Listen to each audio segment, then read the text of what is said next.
रूस और इजराइल के रिश्ते खराब हो गए हैं, यह आपने थंबनेल पर पढ़ लिया है, लेकिन कितने खराब हो गए हैं मैं शुरू में ही आपको समझा देता हूं। इससे पहले कि आगे बढ़ूं, आपको यही कहूंगा हाथ जोड़कर गुजारिश करके कि भैया चैनल को सब्सक्राइब करिए ताकि आपको फेक न्यूज़ से निजात मिले और लगातार आपको ताज़ा तरीन जानकारी सबूत के साथ मिलती रहे। मेरे दोस्तों, आपको बताऊं, जब से सीरिया के अंदर रूस की फौज मौजूद है 2014 और 15 से, तब से इजराइल जब भी हमला करता है सीरिया के अंदर कहीं भी, तो वो बता देता है रशिया की फोर्सेस को, क्योंकि रशिया ने अपने खतरनाक बेस बनाए हुए हैं।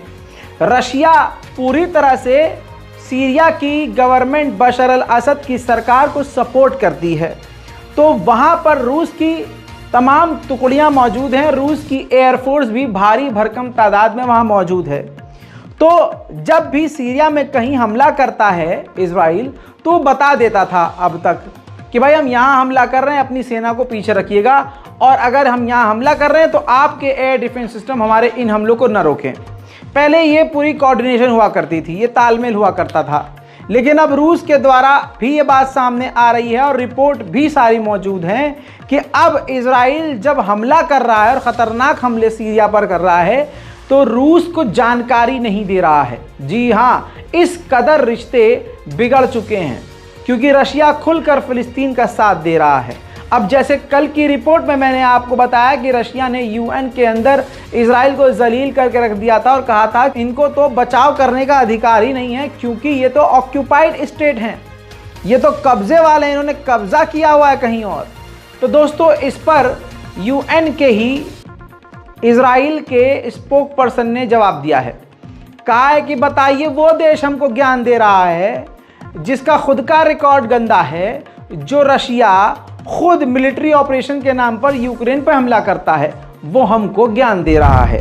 ये गाजा की जंग, गाजा का कत्लेआम इतना बढ़ चुका है, रशिया पहुंचने वाले थे फिलिस्तीन अथॉरिटी के प्रेसिडेंट महमूद अब्बास, कैंसिल हो गई है ट्रिप, नहीं पता क्यों लेकिन कैंसिल है। पुतिन का समर्थक नहीं हूं, लेकिन जो बंदा पुतिन है, जो बात वो कह रहा है, उस बात से पूरी दुनिया सहमत है। अब आप तस्वीर तमाम देख ही रहे हैं गाजा की, जो गाजा से आ रही हैं। पहले की रिपोर्ट में मैं बता चुका हूं, आज सुबह की रिपोर्ट में, कि अमेरिका ने खुद चिंता जाहिर की है और कहा है इजराइल से कि भैया जो तस्वीरें गाजा से आ रही हैं ये पूरी दुनिया को विचलित कर रही है और हमारे पास समय कम है, हम पर सीज फायर का प्रेशर बन रहा है, बताओ क्या करना है। दोस्तों, तस्वीर की बात कर रहा था ना अमेरिका भी, यही बात पुतिन ने बोली है। पुतिन ने कहा कि जैसी तस्वीरें गाजा से आ रही हैं, कोई भी नॉर्मल इंसान गुस्से से लाल हो सकता है और परेशान हो सकता है, और गुस्सा आना ज़रूरी है। पुतिन ने आगे ये भी कहा कि अगर कोई नॉर्मल पर्सन, एक आम इंसान, नॉर्मल इंसान अगर उन तस्वीरों को देखकर रिएक्ट नहीं करता है तो वो आम इंसान है ही नहीं, वो नॉर्मल है ही नहीं, इंसानियत नहीं है उसके अंदर। ये बात मैं नहीं कह रहा हूँ, व्लादिमीर पुतिन ने कही है, शेयर कीजिए। थाईलैंड की गवर्नमेंट ने हमास के साथ ईरान में डील करी, जिसमें हमास मान गया कि हम जितने भी थाई जो हमारे पास कैदी हैं उनको हम रिहा कर देंगे, लेकिन जंग के बाद। दोस्तों, जो लोग रजाग्राफी को नहीं मान रहे थे अब शर्म से मुंह छुपा रहे होंगे, क्योंकि आपकी दुआ से और आपके साथ से हमारी रिपोर्ट सटीक और सिर्फ सटीक उतरी है। मैंने ही सबसे पहले कह दिया था 9 तारीख को ही कि इजराइल को अब बहाना मिल गया है, अब वो पूरे फिलिस्तीन और गाजा पर कब्जा करेगा। मैं गाजा की बात कर रहा हूँ ना, फिलिस्तीन पर ही कब्जा करने की साजिश है। ये देखिए, जो अरब यानी अरबिक लैंग्वेज का इजराइल का जो ट्विटर अकाउंट है, ऑफिशियल वेरीफाइड सरकारी अकाउंट, दोस्तों उसने क्या ट्वीट किया है देख लीजिए। अरब के मुंह पर पेशाब कर रहा है इजराइल, ये पेशाब है अरब के मुंह पर। अरबिक लैंग्वेज में इजराइल अरबिक अकाउंट पर डाल रहा है अपना पूरा का पूरा, उसने आइडिया दिखा दिया है कि हम पूरे फिलिस्तीन पर कब्जा करेंगे। पूरा ही मैप जो है उसने दिखा दिया कि ये गाजा वाजा सब ख़त्म, यानी सीरिया का जो गोलान हाइट है वो भी इजराइल ने अपने ही मैप में दिखा दिया है इजराइल के अंदर। तो दोस्तों मकसद साफ है और ये अरबिक लैंग्वेज में किया है पोस्ट। क्यों?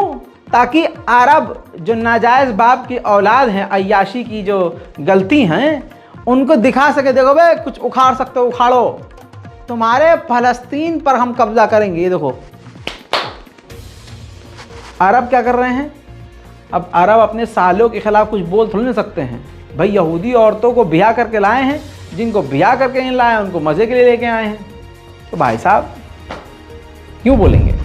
वहीं अमेरिका ने अपने एयरक्राफ्ट कैरियर के तस्वीर यानी फोटोज जारी कर दिए हैं। जी हाँ, तमाम ये तस्वीर आपके सामने मेडिटेरेनियन सी के अंदर आप देख सकते हैं कि 2 वॉरशिप हैं और एयरक्राफ्ट कैरियर हैं। इजराइल की मदद के लिए पूरी तरह से फरिश्ता बन के उतरा हुआ है अमेरिका।